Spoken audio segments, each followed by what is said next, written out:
2025-26 অর্থবছরে সরকারি কর্মচারীদের বেতন ভাতার জন্য 84,684 কোটি টাকা বরাদ্দ রাখা হয়েছে, যা আগের অর্থ বছরের 82,977 কোটি টাকার তুলনায় বেশি।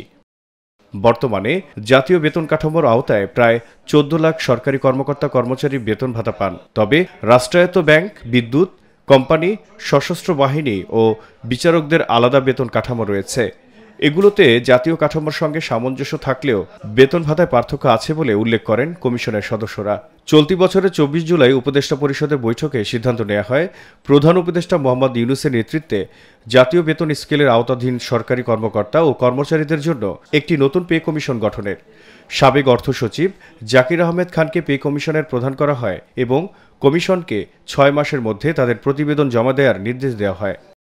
5 নভেম্বর বুধবার বাংলাদেশ সরকারি কর্মচারী কল্যাণ ফেডারেশনের প্রস্তাবে বলা হয়েছে সর্বনিম্ন বেতন 35,000 টাকা নির্ধারণ এবং বর্তমান 20টি গ্রেড কমিয়ে 12টিতে নামিয়ে আনার সুপারিশ করা হয়। প্রস্তাবে প্রত্যেক গ্রেড অনুযায়ী কর্মকর্তাদের বেতনের তালিকা তুলে ধরা হলো।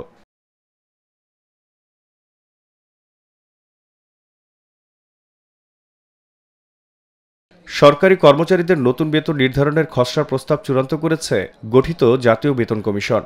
প্রস্তাবে গত 10 বছরের ব্যবধানে বেতন বাড়ানোর সুপারিশ করা হয়েছে 90 থেকে 97%। সোমবার এই খসড়া প্রস্তাব চূড়ান্ত করেছে জাতীয় বেতন কমিশন। নিরপেক্ষ, সত্য প্রকাশে আপোষহীন।